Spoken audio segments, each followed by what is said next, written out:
The genres that can be said to lead the markets of our time are much different from what dominated the markets and minds of the past, as one could expect.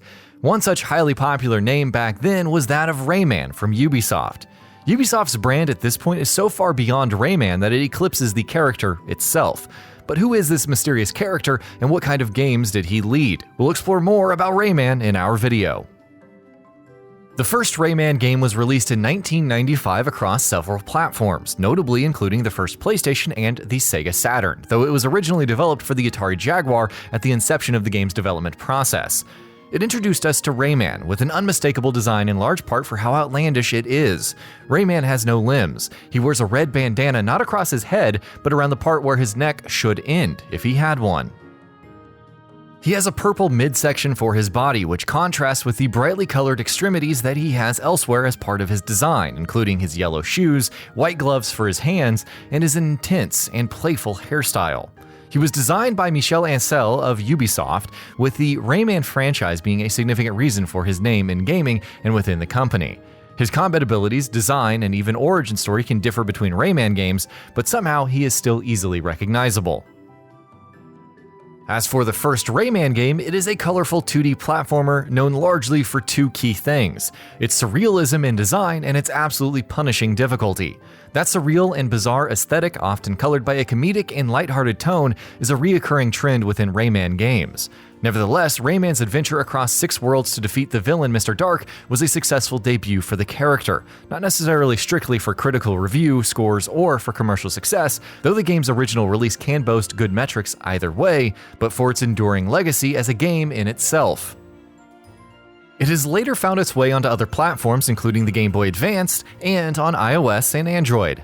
Additionally, this game would eventually make its way to the PlayStation Classics lineup, which is a testament to the game's iconic status in history and as part of PlayStation history specifically.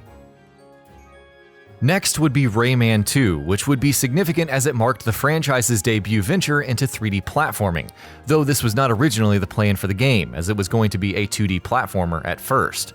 It released originally in 1999 and 2000 across the Nintendo 64, Sega Dreamcast, both the PlayStation and PlayStation 2, and for MS-DOS, and much later for both the Nintendo DS and the 3DS.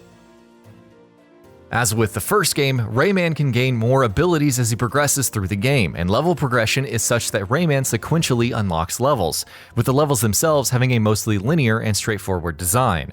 But calling the levels straightforward would not mean that they are at all stifling or devoid of life, and this notion overlaps with the significantly expanded storytelling introduced in this game, the scale of which is much greater and heavier in tone than the first entry.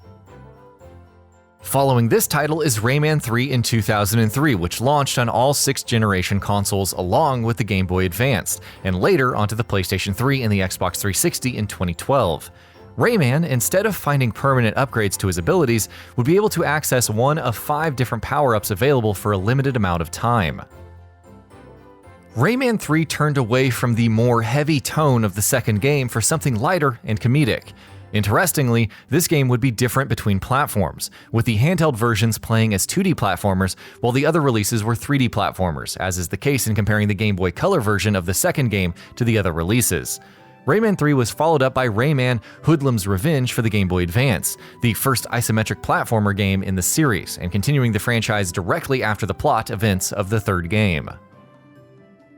But after these Rayman titles, there would be no new mainline entry for several years, not until Rayman Origins, which released first for the 7th generation of gaming consoles late in 2011. This game featured a totally new art style for the Rayman franchise, and was first to make use of Ubisoft's UbiArt framework, a graphics engine developed in-house by the company, which was designed to minimize the technical hassle of working with art assets. After the 3D platforming of the past 2 games, Rayman Origins was a 2D platformer as with the first game. Origins is interesting in that while it released to a high degree of critical acclaim, it didn't initially perform well commercially.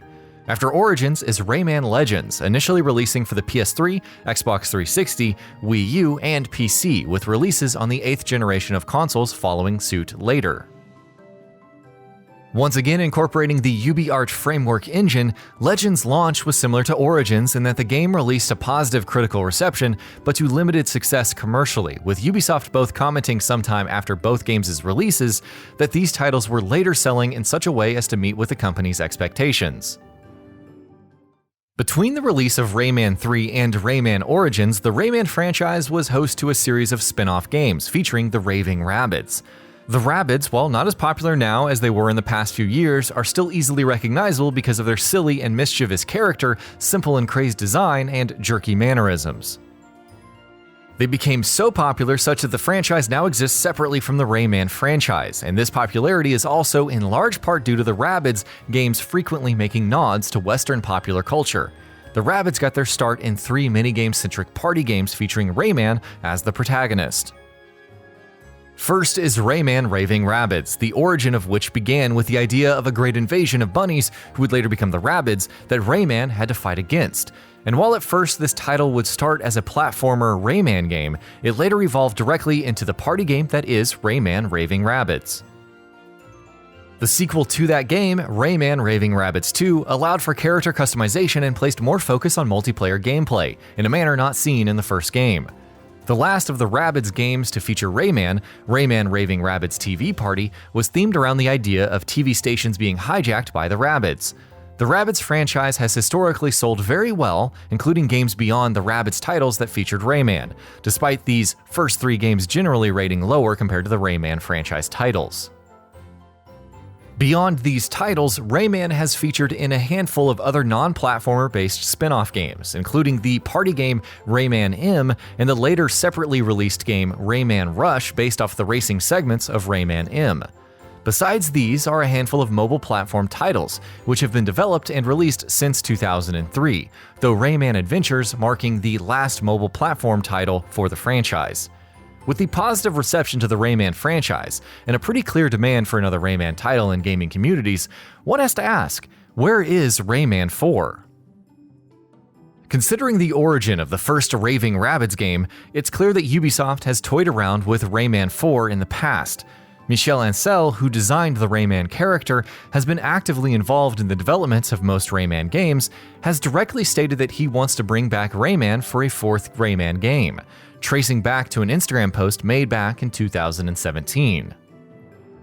Michel Ansell is currently still working on Beyond Good and Evil 2, a title that has been in developmental hell for several years and a sequel to the popular first title in the Beyond Good and Evil franchise.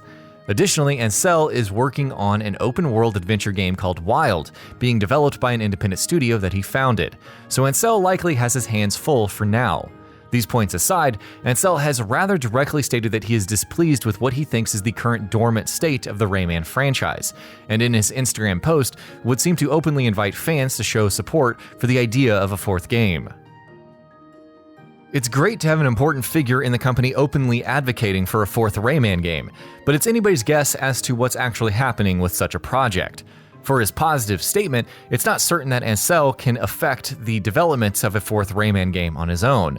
We can reasonably surmise that the climate for mascot platformers due to the release of the Crash Bandicoot and Spyro the Dragon remasters is pretty good. But it's ultimately going to come down to Ubisoft's interest in making a 4th Rayman game that will decide whether or not it is created. The official Rayman Twitter is not very active either, so it's safe to say that the future for Rayman, if Ubisoft is so inclined, is in going back to platforming gaming, possibly another 3D platformer, so as to give the Rayman franchise a full-fledged return to gaming. Any Raving Rabbids title will certainly eclipse Rayman itself and isn't likely to feature the type of gameplay that Rayman fans want. So, what do you think of the current prospects for Rayman 4? Do you think that the time is right for a 4th Rayman game? Do you have a favorite Rayman title? As always, let us know your thoughts in the comment section below, and thanks for watching. And that about does it for this video. If you enjoyed what you watched and want to see more from GamingBolt, you can always hit that subscribe button and turn on the bell icon next to it. That way you will never miss any of our videos.